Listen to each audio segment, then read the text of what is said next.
Hello students, आज हम देखने वाले previous year questions on organic chemistry, some basic principles and techniques. इस चैप्टर के ऊपर हम आज क्वेश्चंस देखेंगे और ये चैप्टर जो है हमने 10 लेक्चर में ऑलरेडी कवर किया है। ठीक है, तो आप वो वीडियो जाके देख सकते हो और उसके बाद ये वीडियो देखना, आपको सारी चीजें एकदम क्लियर हो जाएंगी। ठीक है, तो चलिए शुरू करते हैं। और इसमें हमने नीट और जेडब्ल्यू मेंस के क्वेश्चंस कवर किए। ठीक है, तो पहला क्वेश्चन आता है, which of the following carbocations is most stable. इनमें से कौन सा कार्बोकेटाइन सबसे ज्यादा स्टेबल है। पहले तो कार्बोकेटाइन स्टेबिलिटी जो है वो कुछ पैरामीटर्स पे डिपेंड होती है। अब ये जो कार्बोकेटाइन होते हैं, कैटाइन मतलब पॉजिटिव चार्ज, मतलब इलेक्ट्रॉन डेफिशिएंट स्पेसिस, जिसके बाद इलेक्ट्रॉन की कमतरता है, जिसके पास इलेक्ट्रॉन नहीं है, ऐसी स्पेसिस जो होती है वो कार्बोकेटाइन होती है। ठीक है, अब इसको जो इलेक्ट्रॉन देगा वो उसको क्या करेगा, वो इसको स्टेबिलाईज करेगा। ठीक है, तो जो इलेक्ट्रॉन डोनेटिंग ग्रुप होते हैं ना, पहला पॉइंट आता है इलेक्ट्रॉन डोनेटिंग ग्रुप, वो क्या करते हैं, कार्बोकेटाइन को स्टेबलाइज करते हैं। कार्बोकेटाइन स्टेबलाइज्ड बाय,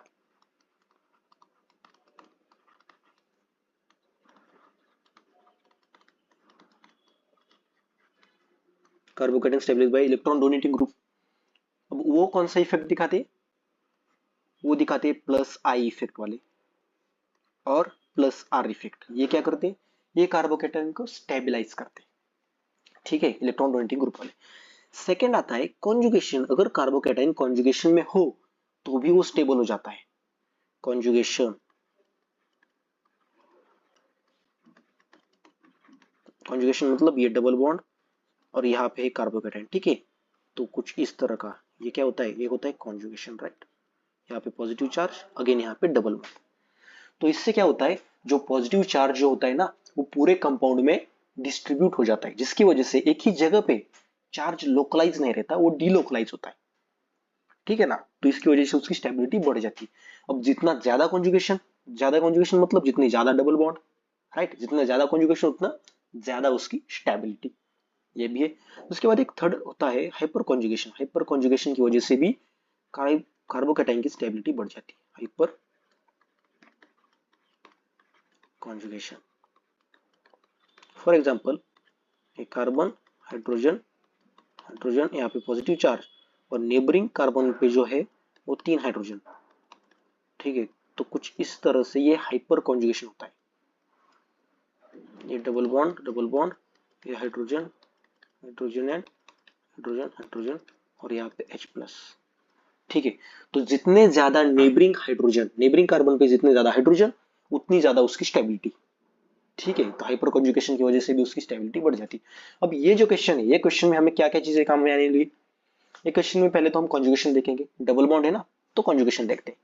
जितना ज्यादा कॉन्जुगेशन उतनी ज्यादा स्टेबिलिटी। तो यहाँ पे हम देख सकते हैं कॉन्जुगेशन यहाँ पे कैसे होगा, ये ऐसे होगा। यहाँ पे 2 कॉन्जुगेशन है देखो, तो ये स्टेबिलिटी ज्यादा हो सकती है इसकी। यहाँ पे भी कॉन्जुगेशन है, यहाँ पे भी 2 कॉन्जुगेशन है। ठीक है, ओके। और उसके उसके बाद देखेंगे हम electron donating group.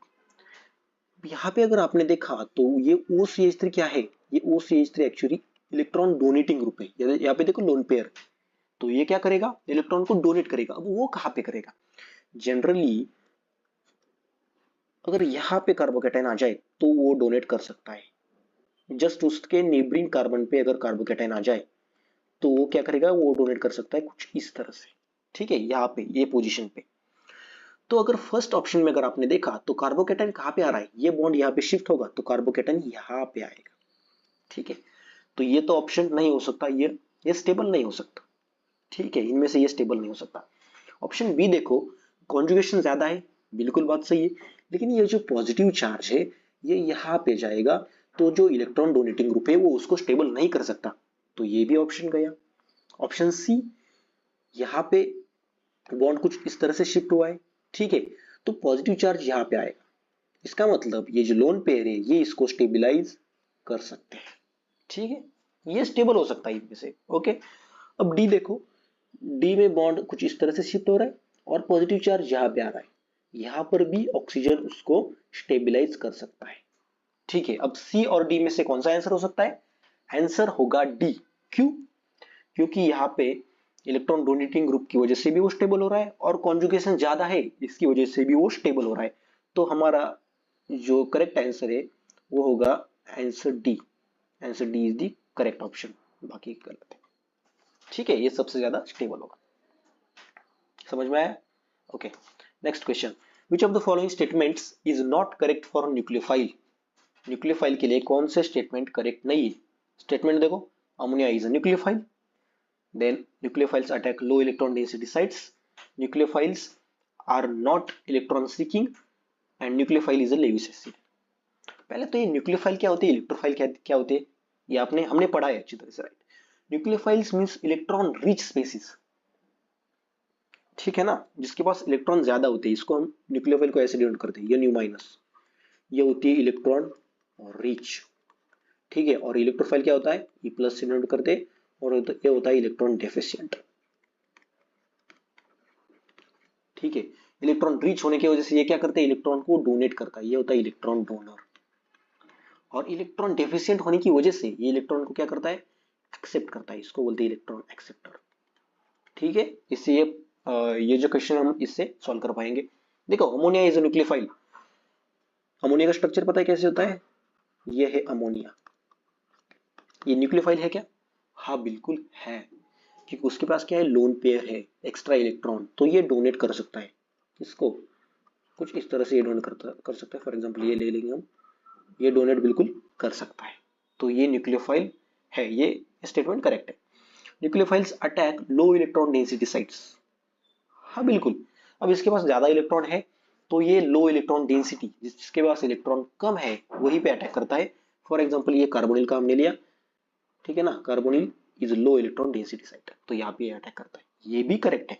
Nucleophiles are not electron seeking, मतलब उनको इलेक्ट्रॉन की जरूरत नहीं है, ये भी बात बिल्कुल सही है, उनके पास ऑलरेडी इलेक्ट्रॉन है, ऑलरेडी वो इलेक्ट्रॉन रिच है, तो उनको इलेक्ट्रॉन की जरूरत नहीं, they are not electron seeking, ये भी बात बिल्कुल सही है।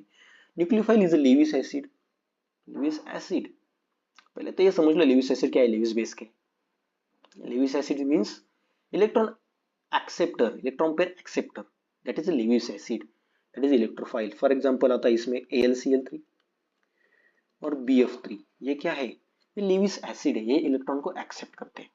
और न्यूक्लियोफाइल जो होता है ना, वो होता है Lewis base, nucleophile is a Lewis base, यहाँ पे लिखता हूं मैं, ये होता है Lewis base, that means electron pair donor. अब ये लेविस एसिड, लेविस बेस, इसमें कंफ्यूजन हो सकता है, राइट, कभी कभी भूल भी जा सकते हैं लेविस एसिड क्या है, लेविस बेस क्या है। तो इसके लिए एक सिंपल सी ट्रिक है, इलेक्ट्रोफाइल इलेक्ट्रॉन एक्सेप्टर, इतना अगर याद रहे, electrophile electron acceptor, A for acid, acceptor, acceptor means acid, ठीक है, एक्सेप्टर मींस एसिड, राइट। और ये nucleophile base, that means nucleophile क्या है, लेविस बेस है। तो इसमें से रॉन्ग स्टेटमेंट कौन सा है, रॉन्ग स्टेटमेंट है nucleophile is a Lewis acid, और यही हमारा आंसर है, ठीक है। Okay, next question, the Jedal's method for estimation of nitrogen can be used to estimate the amount of nitrogen in which of the following compounds, कौन से compound के लिए यह मेथड यूज की जाती है, नीचे दिए गए हुए। देखो, हमने लेक्चर में देखा था कि Kjeldahl's method is not used for, ऐसे कुछ कंपाउंड मैंने दिए थे आपको, आपको बताया था कि ये क्वेश्चन पूछा जा चुका है, बहुत बार पूछते भी है ये क्वेश्चन, ठीक है। तो पहले तो वो कंपाउंड में लिख लेता हूं कि किस कंपाउंड के लिए ये मेथड यूज नहीं की जाती, ठीक है, उसको आपको उससे आपको आंसर मिल जाएगा।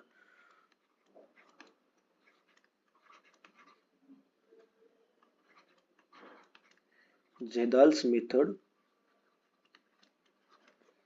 Is not used for, not applicable, not use, कुछ दे सकते हैं, नॉट यूज्ड फॉर, किस कंपाउंड के लिए ये यूज नहीं की जाती। First is nitro compound, nitro compound के लिए ये मेथड यूज नहीं की जाती। सेकेंड, अजो कंपाउंड, अजो कंपाउंड के लिए भी जेदाल्स मेथड का यूज नहीं किया जाता, ठीक है। अजो कंपाउंड मतलब एन डबल बॉन्ड एन, ऐसे जो कंपाउंड उनको कहते हैं अजो compound. Third, nitrogen in ring, अब आपको मे भी आंसर पता चल चुका होगा, है ना, नाइट्रोजन इन रिंग, इसमें भी ये मेथड का यूज नहीं किया जाता, जेदाल्स मेथड का यूज इसमें नहीं किया जाता। देखो नाइट्रो कंपाउंड इसमें कौन सा है, नाइट्रो कंपाउंड ये है, ठीक है ना, NO2, तो ये गलत आंसर है।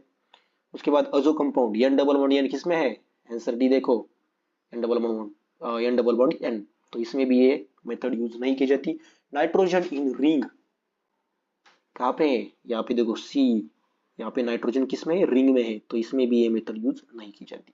तो किसके लिए यूज की जाती है, आंसर हमारे पास है बी, राइट, NH2 अमाइंस, ठीक है, तो answer number B.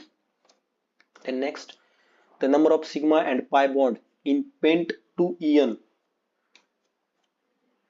For YNE is, इसमें से नंबर ऑफ सिग्मा बॉन्ड कितने हैं, नंबर ऑफ पाई बॉन्ड कितने, वो हमें देखना है, ठीक है। पहले तो स्ट्रक्चर निकाल लो, सिंपल तरीके से निकालना है। पेंट मतलब कितने कार्बन है, 5 कार्बन, 1 2 3 4 एंड 5, ठीक है।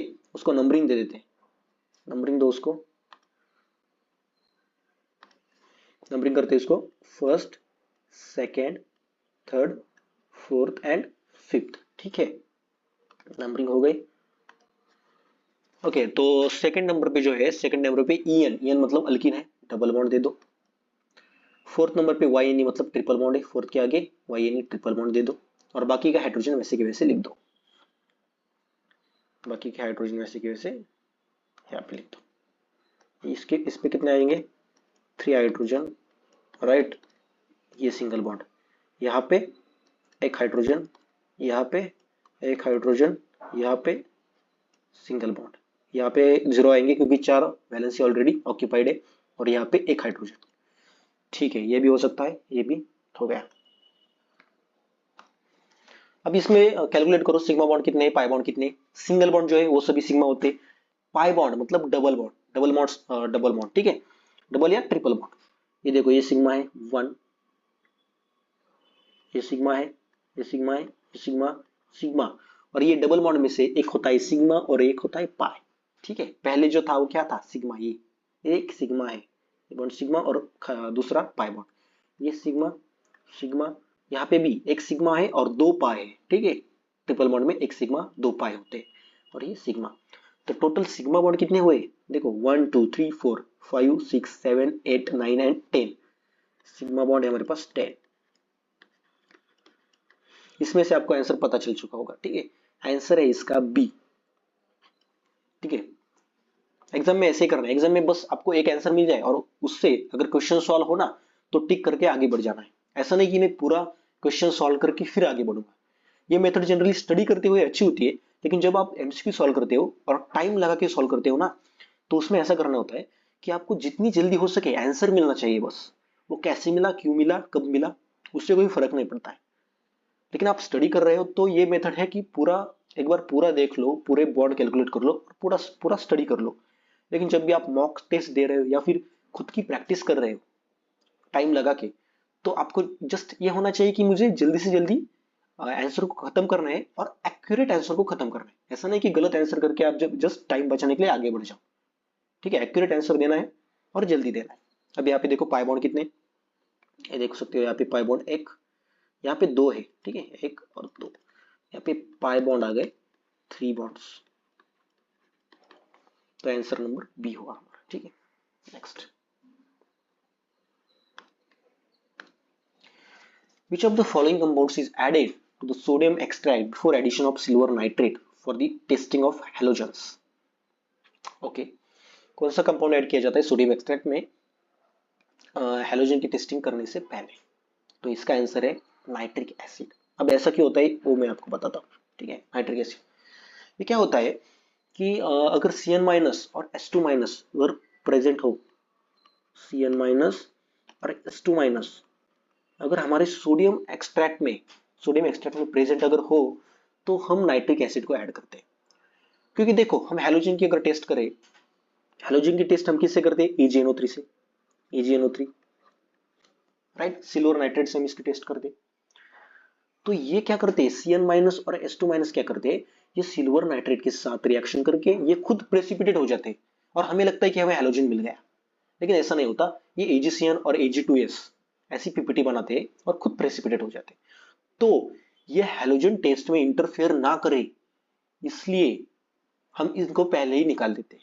हैलोजन टेस्ट में इनका इंटरफेरेंस ना हो इसलिए उसको पहले ही हम निकाल देते हैं। ठीक है, फॉर एग्जांपल ये हमारे पास सोडियम एक्सट्रैक्ट है, राइट, NaCN होता है उसमें प्रेजेंट, या फिर Na2S, Cn- और H2-, इसमें हम ऐड करते हैं HNO3 नाइट्रिक एसिड। इससे क्या होता है, इससे देखो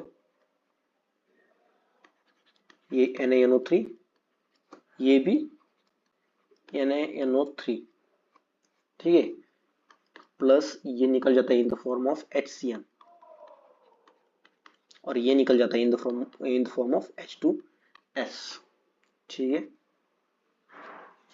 तो इसको निकाल लेने के बाद हम हैलोजन की टेस्ट करते हैं। तो इसका आंसर है नाइट्रिक एसिड। नाइट्रिक एसिड को हम ऐड करते हैं ताकि ये जो एनायन से ये हैलोजन की टेस्ट में इंटरफेयर ना करे।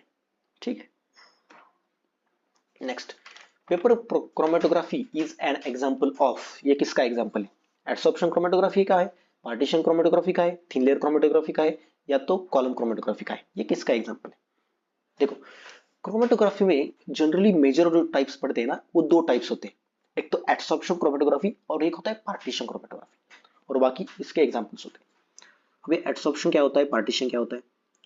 यहाँ पे देखो, हमने क्रोमेटोग्राफी में देखा है कि उसमें दो फेजेस होते हैं ना, स्टेशनरी फेज एक होती है और एक होती है मोबाइल फेज, राइट। एक होती है स्टेशनरी फेज, एक होती है मोबाइल फेज। अगर स्टेशनरी फेज सॉलिड हो और मोबाइल फेज क्या हो, लिक्विड हो, तो इसको क्या कहते हैं हम? इसको कहते हैं हम एडसॉर्प्शन क्रोमेटोग्राफी, क्योंकि सॉलिड के ऊपर लिक्विड क्या हो रहा है, एडसॉर्ब हो रहा है, तो इसको हम कहते हैं एडसॉर्प्शन क्रोमेटोग्राफी।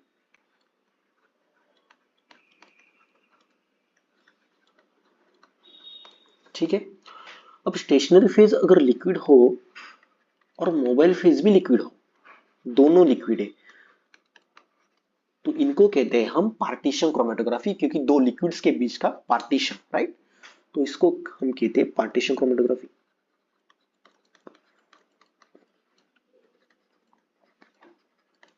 ठीक है, अभी एडसॉर्प्शन क्रोमेटोग्राफी का एग्जांपल क्या आता है? एडसॉर्प्शन क्रोमेटोग्राफी का एग्जांपल आता है TLC, that means thin layer chromatography, and column chromatography. ठीक है, column chromatography and thin layer chromatography adsorption chromatography का एग्जांपल आता है। और ये पार्टीशन क्रोमेटोग्राफी का एग्जांपल आता है पेपर क्रोमेटोग्राफी।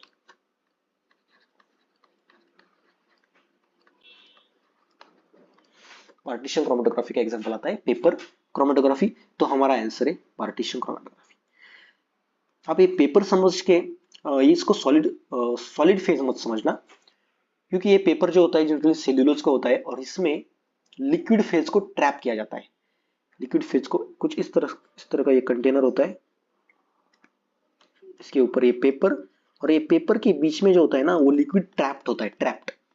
तो एक्चुअली ये जो स्टेशनरी फेज होता है ना, ये होता है लिक्विड, और ये जो पेपर होता है ये जस्ट सपोर्टिंग मीडियम की तरह एक्ट करता है। तो जो ये क्रोमेटोग्राफी होती है वो दोनों लिक्विड के बीच में होती है, इसलिए paper chromatography is a partition chromatography.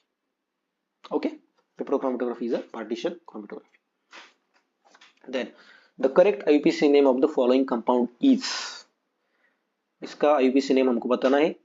अब पहले तो आता है कि नंबरिंग कहां से स्टार्ट करे, ठीक है ना, नंबरिंग कहां से स्टार्ट करे? देखो, नंबरिंग वहां से स्टार्ट करते हैं जिससे सब्सट्रिएंट सबसे क्लोज हो। यहाँ पे देखो, यहाँ पे अगर नंबरिंग में स्टार्ट करूं 1 2, तो यहाँ पे सेकेंड नंबर पे सब्सट्यूएंट आ रहा है, कितने नंबर पे? सेकेंड नंबर पे। यहाँ पे अगर स्टार्ट करूं 1 2, तो यहाँ पे फर्स्ट नंबर पे मुझे सब्सटीट्यूशन मिल रहा है। तो नंबरिंग कहां से स्टार्ट करें? नंबरिंग हम इस साइड से स्टार्ट करेंगे, ना कि इस साइड से। ठीक है, नंबरिंग हम इस साइड से स्टार्ट करेंगे। ठीक है, तो ये मैंने नंबरिंग यहाँ पे स्टार्ट कर दी, 1 2 3 4 5 6। यहाँ पे नहीं देख सकते क्योंकि हम लॉन्गेस्ट चेन देख रहे हैं ना। यहाँ पे अगर करेंगे तो ये सिर्फ 5 कार्बन हो जाएंगे, यहाँ पे कर रहे हैं कि कोई 6 कार्बन हमें कवर करने, तो नंबरिंग यहाँ पे हो गई। अब फर्स्ट पे है Br, थर्ड पे है OH, और फिफ्थ पे है Cl।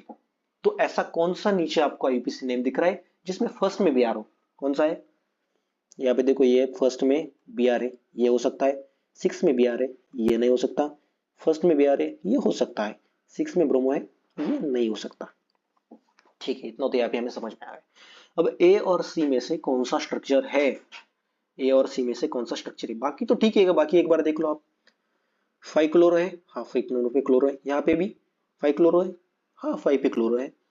हेक्सेन 3 OH, 3 पे OH है, हाँ 3 पे OH है। यहाँ पे भी 3 पे OH है, हाँ 3 पे बिल्कुल OH है। एग्जैक्टली करेक्ट स्ट्रक्चर ये। अब इस दोनों में से कैसे डिसाइड करें?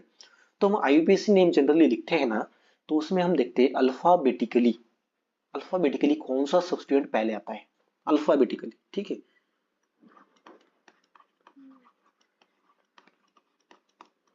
अल्फाबेटिकली हम सब्स्टिट्यूएंट को पोजीशन देते हैं। फॉर एग्जांपल यहाँ पे देखो, 1 ब्रोमो, तो बी सी से पहले आता है, इसलिए 1 ब्रोमो। 5 क्लोरो, बिल्कुल। 4 मिथाइल, हाँ एम से पहले सी आता है, इसलिए क्लोरो को पहले दिया। और हेक्सेन 3 OH, तो हमारा आंसर है फर्स्ट वाला। First answer is correct, because C में देखो, 1 ब्रोमो, 4 मिथाइल एंड 5 क्लोरो। यहाँ पे यम जो है, यम बाद में आना चाहिए, लेकिन यहाँ पे यम पहले दिया हुआ है, इसलिए सी भी ऑप्शन नहीं है। ठीक है, 5 क्लोरो हेक्सेन 3 OH। आपको ये समझ में आ रहा है ना? अल्फाबेटिकली हम जनरल देखते, सब्स्टिट्यूएंट हम लेते हैं अल्फाबेटिकली। बी पहले आता है इसलिए ब्रोमो, उसके बाद सी आता है इसलिए क्लोरो, देन मिथाइल। इस तरह से हम नंबरिंग कर, इस तरह से हम आईयूपीएसी नेम लिखते हैं। तो बाकी का हम ये काट देते हैं, हमारा जस्ट आंसर है फर्स्ट। ठीक है, okay. Next question number 8। An organic compound is estimated through Dumas method and was found to evolve 6 moles of CO2, 4 moles of H2O and 1 mole of nitrogen gas. The formula of the given compound is। JEE mains में पूछा गया question ये। ठीक है, इसमें हम molar ratio लेंगे पहले तो।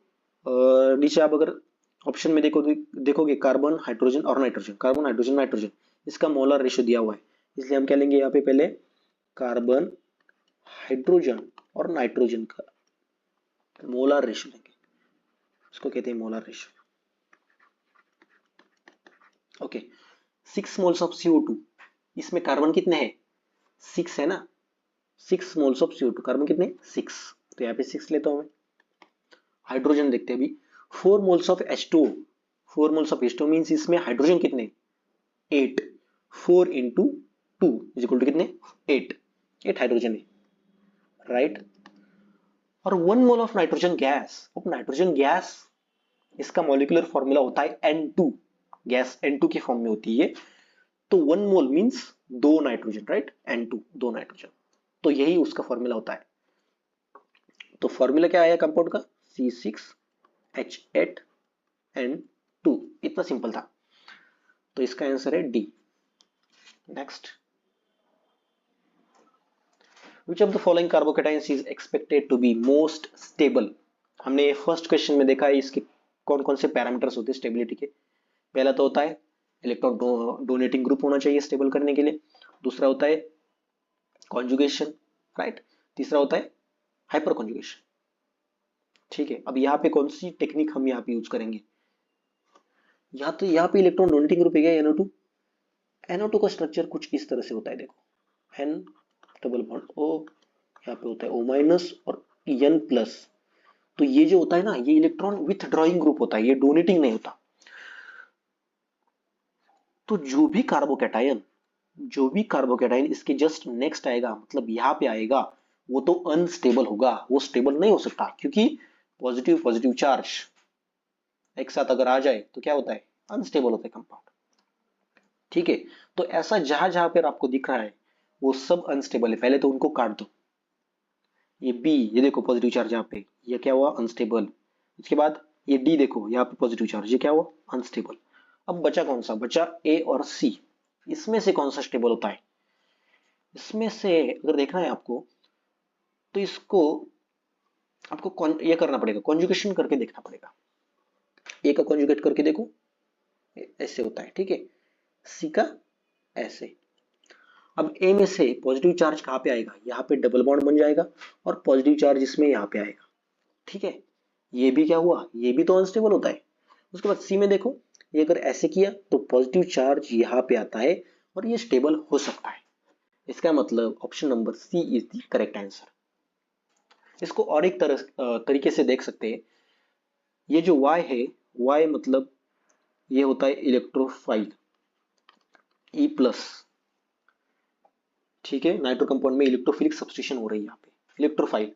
और ये नाइट्रोजन ग्रुप जो होता है ना, NO2, ये होता है Meta directing group, Meta directing. तो इलेक्ट्रोफाइल जब भी आता है नाइट्रो कंपाउंड में, वो जनरली मेटा पोजीशन पे आता है, राइट। तो ये मेटा पोजीशन है, ये आपको पोजीशंस पता है ना, ये ऑर्थो 1 2, मेटा ये और पैरा ये। तो ये क्या है, ये मेटा और ये पैरा, ये ऑर्थो। ठीक है, तो मेटा पोजीशन पे इसकी सब्स्टिट्यूशन हुआ, तो ये स्टेबल कंपाउंड। इस तरह से भी आप इसको देख सकते हैं। 10th, the compound which shows metamerism is. पहले तो मेटामेरिज्म क्या है, ठीक है, बाद में इस कंपाउंड की तरफ पढ़ते हैं। मेटामेरिज्म मींस जिस कंपाउंड का मॉलिक्यूलर फॉर्मूला तो सेम होता है, लेकिन उसके फंक्शनल ग्रुप में जस्ट अल्काइल ग्रुप की पोजीशन डिफरेंट होती है। देखो देखो देखो, लिखता हूं यहाँ पे मैं, same molecular formula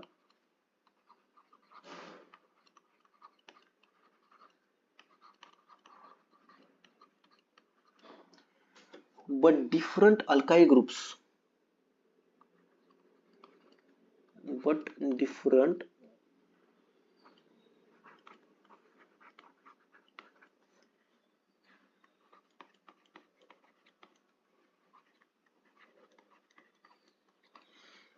alkyl groups on either side of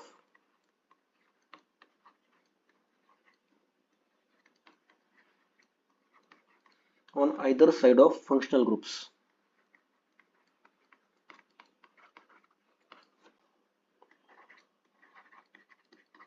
ठीक है, इनको कहते हैं हम मेटामेरिज्म, इसको कहते हैं metamerism. It is type of isomerism in which same molecular formula but different alkyl groups on either side of functional group. For example, यहाँ पे एग्जांपल लेते हैं एक, मैं लेता हूँ एग्जांपल ये है CH2 CH2 CH3 और ये CH3। ठीक है, ये क्या है, ये कीटोन है। और एक मैं यहाँ पे कंपाउंड लेता हूँ CH3 CH2 C double bond O CH2 CH3। ठीक है, अब इसमें अगर आप देखो तो इनका मॉलिक्यूलर फॉर्मूला सेम है, सेम नंबर ऑफ कार्बन है। देखो 1 2 3 4 5, 1 2 3 4 5, same molecular formula but different alkyl groups either side of the functional group. ये फंक्शनल ग्रुप देखो यहाँ पे बीच में,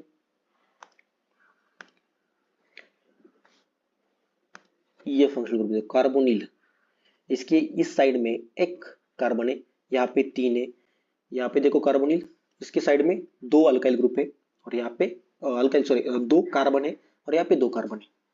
तो साइड चेंज होगा, हाँ हुआ, लेकिन इनका मॉलिक्यूलर फॉर्मूला चेंज हुआ क्या, नहीं, नहीं हुआ ना। तो इसको कहते हैं हम मेटामेरिज्म। अब चलिए क्वेश्चन की तरफ बढ़ते हैं। क्वेश्चन में क्या दिया है, क्वेश्चन में एक कंपाउंड दिया हुआ है C4H10O। ओके, मॉलिक्यूलर फॉर्मूला है C4H10O। अब ये जो एग्जांपल है ये ईथर का एग्जांपल है, यहाँ पे कोई भी डबल बॉन्ड नहीं है ना। अगर आप इसका साइड्स ऑफ अनसैचुरेशन निकाल के देखोगे तो यहाँ पे बीच में कोई भी डबल बॉन्ड नहीं है। ये बिल्कुल इस फॉर्मूले की तरह आता है, अल्केन की फॉर्मूला होता है ना CnH2n+2, इस फॉर्मूला में ये आता है, इसलिए यहाँ पे कोई भी डबल बॉन्ड नहीं है। तो 4 कार्बन है, मैंने यहाँ पे 4 कार्बन लिख दिए 1 2 3 4, और ये एक ऑक्सीजन, इसको कहाँ पे दे, इसको मैंने फॉर एग्जांपल यहाँ पे दिया। ठीक है, ये होगा एक तरह का स्ट्रक्चर। अब दूसरा और भी मैं इसको कुछ कर सकता हूँ, ये मैंने 4 कार्बन फिर से लिख दिए, इसको मैंने यहाँ पे दिया। ठीक है, तो ये होगा दूसरा टाइप का स्ट्रक्चर। तो ये क्या होगा, ये होगा मेटामेरिज्म, इसको कहते हैं मेटामर्स, हुआ कि नहीं। Number of carbon, number of hydrogen आप गिन लो, यहाँ पे मैं हाइड्रोजन दे देता हूँ पहले, CH2 CH2 CH2 CH3। ठीक है, CH3 CH2 CH2 CH3। ठीक है, number of carbon, number of hydrogen and number of oxygen बिल्कुल सेम है, बस यहाँ पे एक कार्बन था, इस साइड पे 3 कार्बन थे, यहाँ पे 2 कार्बन थे, इस साइड पे 2 कार्बन। इस तरह से बस मैंने पोजीशन चेंज कर ली, ठीक है। इसको कहते हैं मेटामेरिज्म। सेकेंड देखो, ये हो गए ए। बी देखो, बी है C5H12। अब ये जो है ये अल्केन है, इसमें कोई भी फंक्शनल ग्रुप नहीं है, इसलिए हम मेटामेरिज्म नहीं देख सकते, ठीक है। आप कहाँ पे अल्काइल की पोजीशन कहाँ पे चेंज करोगे, किस साइड पे चेंज करोगे, नहीं कर सकते। तो ये तो आंसर नहीं है, पहले इसको काट दो बी को।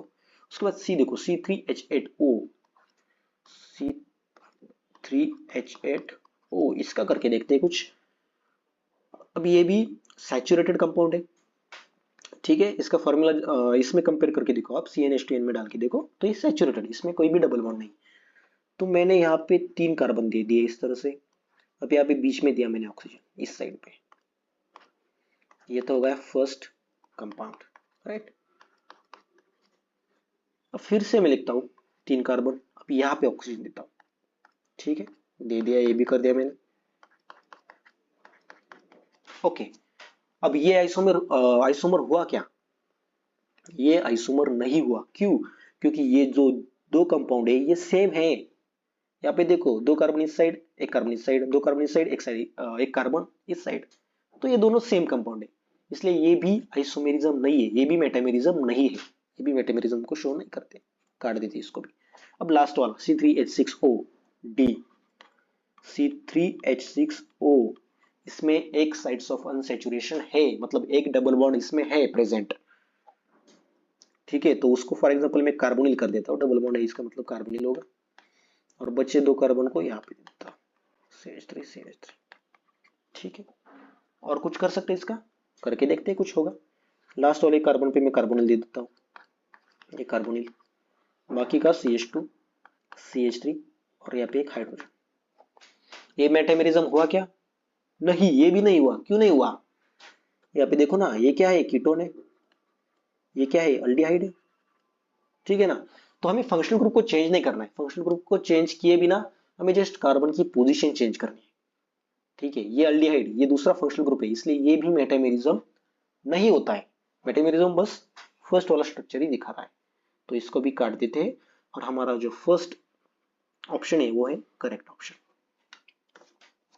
Next, a tertiary butyl carbocation is more stable than secondary butyl carbocation because of which of the following? किसकी वजह से टर्शरी ब्यूटाइल कार्बोकेटाइन ज्यादा स्टेबल है सेकेंडरी से?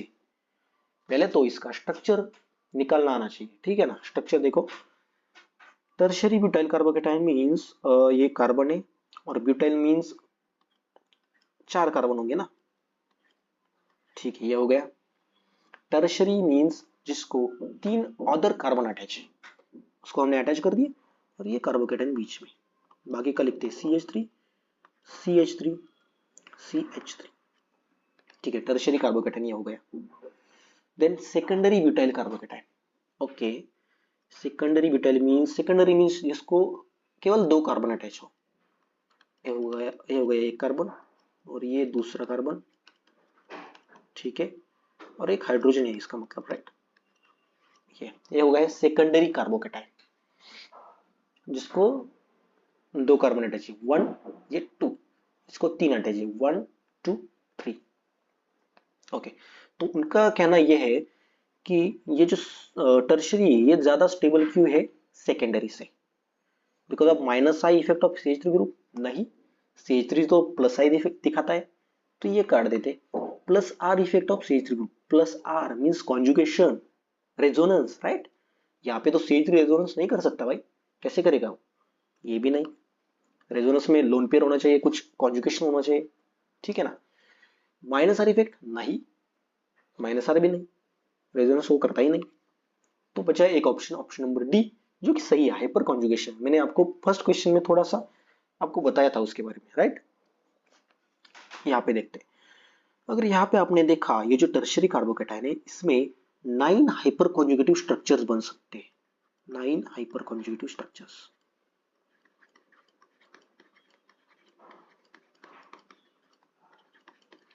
और सेकंड में अगर आपने देखा तो उसमें केवल 5 हाइपर कॉन्जुगेटिव स्ट्रक्चर बन सकते हैं,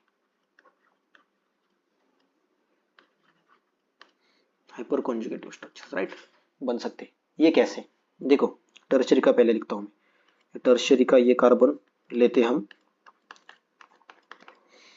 यहाँ पे CH3 और यहाँ पे पॉजिटिव चार्ज। तो हाइपर कॉन्जुगेशन कैसे होता है, ऐसे होता है ना, ये यहाँ पे गया, ठीक है, ये ऐसे होता है hyper conjugation, delocalisation of this sigma bond, sorry यहाँ पे CH3 और ये H+, ठीक है। तो ऐसे में कितने कर सकता हूँ, ऐसे में 1, ये दूसरा भी कर सकता हूँ 2, ये तीसरा भी कर सकता हूँ 3, तो यहाँ पे हो गए, और भी है, और ये कार्बन देखो यहाँ पे भी कितने 3 है, यहाँ पे कितने 3 है। ऐसे में कितने स्ट्रक्चर्स तैयार कर सकता हूँ, 9 हाइपर कॉन्जुगेटिव स्ट्रक्चर इसके में लिख सकता हूँ। अब सेकंड में देखो, उसमें देखो सेकेंडरी में अगर आपने देखा, हाइड्रोजन यहाँ पे है, CH3 यहाँ पे है, ये कार्बन हाइड्रोजन CH3, जो नेबरिंग कार्बन है वही हाइपर कॉन्जुगेटिव स्ट्रक्चर में पार्टिसिपेट करता है। तो यहाँ पे एक पॉजिटिव दे दो, यहाँ पे एक, यहाँ पे ये 2, और ये जो नेबरिंग वाला है ये 3, ठीक है ना, ये CH3 नहीं, ये हाइड्रोजन का दिखा रहा हूं मैं आपको। तो ये नेबरिंग 3, इस तरह से 5 स्ट्रक्चर्स इसके बनते हैं, 5। तो जिसके ज्यादा हाइपर कॉन्जुगेटिव स्ट्रक्चर वही ज्यादा स्टेबल। तो हमारा जस्ट आंसर है हाइपर कॉन्जुगेशन। मैंने कुछ ज्यादा ही बता दिया, लेकिन इसका आंसर है हाइपर कॉन्जुगेशन, ठीक है। अब कंसेप्ट भी समझ में आनी चाहिए, जस्ट आंसर देख के क्या करोगे, okay. Then question number 12, given below are two statements, okay, JEE mains में पूछा गया क्वेश्चन है। Statement first, retardation factor can be measured in meter or centimeter, okay. Statement second, RF value of compound remains constant in all solvents. Choose the most appropriate answer from the options given below, okay. पहले तो ये RF factor क्या होता है, हमने ये chromatography में study किया है, राइट। RF फैक्टर, RF ये होता है, RF is equal to distance travel bye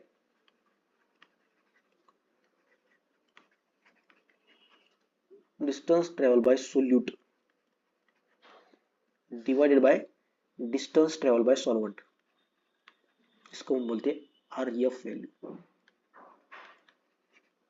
travel by solvent, okay. अब ये डिस्टेंस किस में मेजर करते हैं, डिस्टेंस मेजर करते हैं हम सेंटीमीटर में, या फिर मीटर में भी कर सकते हैं, राइट। इसका भी सॉल्वेंट का सेंटीमीटर, तो ये सेंटीमीटर क्या हो जाएगा, कट हो जाएगा। तो RF किस में मेजर किया जाएगा, यूनिटलेस। RF जो होती है वो यूनिटलेस क्वांटिटी होती है, यूनिटलेस क्वांटिटी। तो फर्स्ट स्टेटमेंट ऐसे ही गलत हो जाता है। तो फर्स्ट स्टेटमेंट किस किस में गलत है, वो एकदम सही है, right. Both statement first and second are true, नहीं, फर्स्ट तो गलत है, मतलब इसको काट दो। स्टेटमेंट फर्स्ट इज फॉल्स, ये हो सकता है correct, right. Both statement first and second are false, ये भी करेक्ट हो सकता है, सेकंड तो हमें अभी देखना बाकी। स्टेटमेंट फर्स्ट इज ट्रू, नहीं, फर्स्ट तो रॉन्ग है, ओके। बचा बी और सी।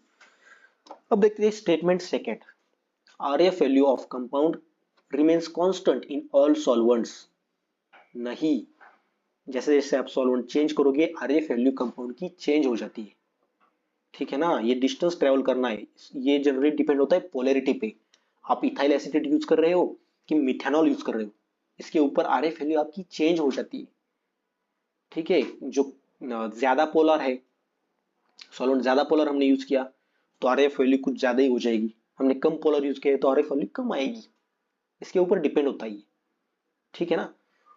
तो दोनों दोनों ही रॉन्ग है, तो करेक्ट ऑप्शन होगा हमारा C, both statement first and second are false, ठीक है। Correct option is C. The most stable carbocation among the following is, देखो कार्बोकैटायन पे बहुत सारे क्वेश्चन हमने कवर किए, अब इसका आंसर आप बता सकते हो, बताओ जल्दी। पैरामीटर्स देखो कौन कौन से पैरामीटर्स है, electron donating group, conjugation, hyper conjugation, right, ये हमने देखा है ना। इसमें कौन सा यूज होगा वो भी देख लो। एक और पैरामीटर है इसका, टर्शरी, सेकेंडरी और प्राइमरी, शायद हमने उसको डिस्कस नहीं किया अभी तक। देखो, tertiary carbocation is more stable then secondary, is more stable then primary. Tertiary मतलब ऐसा कार्बन जो 3 अदर कार्बन से अटैच हो, ऐसा कार्बोकेटाइन। सेकेंडरी मींस ऐसा कार्बोकेटाइन जो 2 अदर कार्बन से अटैच हो, ठीक है। प्राइमरी मतलब ऐसा कार्बन जो केवल एक ही कार्बन से अटैच हो, ठीक है। इसमें से ये ज्यादा स्टेबल है देन ये, ओके। अब इस क्वेश्चन में इसको लगा के देखते हैं। ये कार्बन अगर आपने देखा, ये कार्बन 2 कार्बन से अटैच है, ये कार्बन भी 2 कार्बन से अटैच है, इसका मतलब ये क्या हुआ, सेकेंडरी। ये भी सेकेंडरी, ये कार्बन 2 कार्बन से अटैच, ये भी सेकेंडरी। लेकिन ये जो कार्बन है ये केवल एक ही कार्बन से अटैच है, इसका मतलब ये हुआ प्राइमरी। तो पहले तो इसको काट दो, ये सबसे कम स्टेबल होगा, इसको काट दो, ठीक है। अब बचे कितने, अब बचे हैं 3, राइट। सेकेंडरी सेकेंडरी ये कट हो गया, ओके। अब बचे हैं 3। अब इसमें हम हाइपर कॉन्जुगेशन की जो टेक्निक है वो यूज कर सकते हैं, हाइपर कॉन्जुगेशन मेथड। हाँ, यूज कर सकते हैं, बिल्कुल यूज कर सकते हैं। पहला स्ट्रक्चर देखो, ये CH3 नेबरिंग कार्बन जो है उसमें कितने हाइड्रोजन, 3 है। यहाँ पे 0 है, क्योंकि ये जो कार्बन है और कार्बन से ही अटैच है, इस पे हाइड्रोजन नहीं है ना। तो यहाँ पे 3 हाइपर कॉन्जुगेटिव स्ट्रक्चर्स हो सकते हैं, 3 हाइपर कॉन्जुगेटिव। यहाँ पे इस कार्बन के नजदीक देखो 2 हाइड्रोजन, इसके नजदीक देखो 2 हाइड्रोजन, राइट। 2, ये 2, तो टोटल 4 हाइपर कॉन्जुगेटिव स्ट्रक्चर्स हो सकते हैं, बिल्कुल हो सकते हैं। यहाँ पे देखो 3 हाइड्रोजन्स, यहाँ पे 2 hydrogens, means 5 hyper conjugative structures हम यहाँ पे निकाल सकते हैं। तो जितने ज्यादा हाइपर कॉन्जुगेटिव स्ट्रक्चर्स उतनी ज्यादा स्टेबिलिटी। तो मोस्ट स्टेबल कार्बोकेटाइन कौन सा हुआ, आंसर सी, ओके। अब 14 नंबर का क्वेश्चन, हमने लास्ट जो लेक्चर था ना उसमें क्वांटिटेटिव एनालिसिस स्टडी किया, उसके ऊपर ये क्वेश्चन है, ठीक है। उसको अच्छी तरह से देखना एक बार। देखो, 0.2 gram of an organic compound contains CH&O, on combustion it yields 0.15 gram of CO2, 0.12 gram of H2O, right? The percentage of CH&O respectively is, हमें परसेंटेज निकालना है कार्बन का, हाइड्रोजन का, ऑक्सीजन का। अब इसके लिए फॉर्मूलाज थे, हमने फॉर्मूलाज वहां पे देखे थे। कार्बन का फॉर्मूला क्या होता है, हाइड्रोजन का क्या होता है, ऑक्सीजन का क्या होता है, याद करो। वो पूरा लेक्चर में मैंने आपको लास्ट में एक समरी भी दिखाई थी, वो समरी भी अगर आपको याद हो ना तो बहुत हो जाएगा, उससे ये प्रॉब्लम इजीली सॉल्व हो जाएगा। क्या फॉर्मूला क्या होता है, देखो फॉर्मूला बराबर है ना, यही फॉर्मूला है ना। परसेंट कार्बन, ये होता है percent carbon is equal to 12 into M2 into 100 divided by 44 into M। Percent hydrogen is equal to 2 into M1 into 100 divided by 18 into M। और percent oxygen is equal to 100 minus sum of percent of all other elements, ठीक है। इसको solve करते हैं। पहले तो मैं यहाँ पे लिख लेता हूँ गिवन, गिवन लिखना बहुत जरूरी है किसी भी क्वेश्चन में। M is equal to, M means mass of an organic compound कितना है 0.2 gram. Then M2 means mass of CO2, M2 mass of CO2 कितना है 0.15 ग्राम। और M1 means mass of H2, right. ये देखो M1 इज इक्वल टू 0.12 ग्राम, ये CO2 का मास होता है और ये होता है H2O का mass, okay. The percentage of carbon, hydrogen and oxygen respectively is, अब जो होता है फॉर्मूला में वैल्यूज ऐड करो just. Percent C is equal to 12 into M2 कितना है 0.15 into 100 divided by 44 into M कितना है 0.2, ओके। Percent hydrogen, okay. तो ये कैलकुलेशन करने के बाद आपको वैल्यू आ जाएगी 20%, 20%। कार्बन कितना है 20%। अब ये 20% कहाँ पे, ऑप्शन डी में है, तो यही आंसर हमारा करेक्ट होगा, ठीक है। एग्जाम में क्या करना है पता है, एग्जाम में जस्ट आपको एक वैल्यू मिल जाए ना और बाकी के ऑप्शन उससे मैच ना हो तो आपको जस्ट आगे बढ़ जाना है, क्योंकि एग्जाम में होता है कि आपको ज्यादा से ज्यादा क्वेश्चन कम टाइम में कवर करने होते हैं, राइट। टाइम बहुत लिमिटेड होता है, तो ऐसे जो क्वेश्चन होते हैं जो इजीली सॉल्व हो जाए उसको जस्ट सॉल्व करो और निकल जाओ आगे, ठीक है। लेकिन आंसर करेक्ट आना चाहिए, या फिर दो ऑप्शन में कंफ्यूजन नहीं होना चाहिए, ठीक है। जस्ट आगे बढ़ जाओ। लेकिन अगर आप प्रैक्टिस कर रहे हो तो प्रैक्टिस करते समय ये पूरा सॉल्व करो, तो आपको सारी चीजें समझ में आ जाएगी और फॉर्मूला भी याद रहेंगे, ठीक है। चलो परसेंट हाइड्रोजन निकालते हैं। Percent hydrogen equal to 2 into M1 कितना है, कितना है 0.12 इंटू 100 डिवाइडेड बाय 0.12, ये 18 into 0.2। So percent hydrogen is equal to, इसकी वैल्यू हो जाएगी 6.66%। then percent of oxygen, percent O is equal to 100 minus sum of percent of all other elements, मतलब carbon और हाइड्रोजन का जो भी परसेंटेज है उसको उसका एडिशन करना है हमें, ओके ओके। इसका एडिशन करते हैं कुछ इस तरह से, 20 प्लस 6.66, तो परसेंट ऑक्सीजन कितना आ जाएगा 73.34%। तो इस तरह से क्वेश्चंस को सॉल्व किया जाता है। तो यहाँ पे खत्म होता है हमारा आज का लेक्चर। हम मिलते हैं नेक्स्ट लेक्चर में, और नेक्स्ट लेक्चर में हम पीरियोडिक टेबल के बारे में स्टडी करेंगे, ठीक है। और ये एमसीक्यू जनरली ये सीरीज में ऐसे ही कंटिन्यू करूंगा अभी, जैसे जैसे मुझे टाइम मिलेगा वैसे वैसे मैं एमसीक्यूज लेता रहूंगा। इस चैप्टर पे भी बहुत अच्छे अच्छे एमसीक्यूज है, और इस चैप्टर को वेटेज भी है एक्चुअली। तो और हमने जो हाइड्रोकार्बन जो लास्ट जो लेक्चर्स हमने स्टडी की उसमें भी अगर कोई एक्स्ट्रा एमसीक्यूज अगर मुझे मिलते हैं तो मैं ऐड करके उसका भी एमसीक्यूज लेता रहूंगा, ठीक है। तो यहाँ पे खत्म करते हैं हम आज का लेक्चर। हम मिलेंगे नेक्स्ट लेक्चर में नेक्स्ट टॉपिक के साथ। थैंक्स।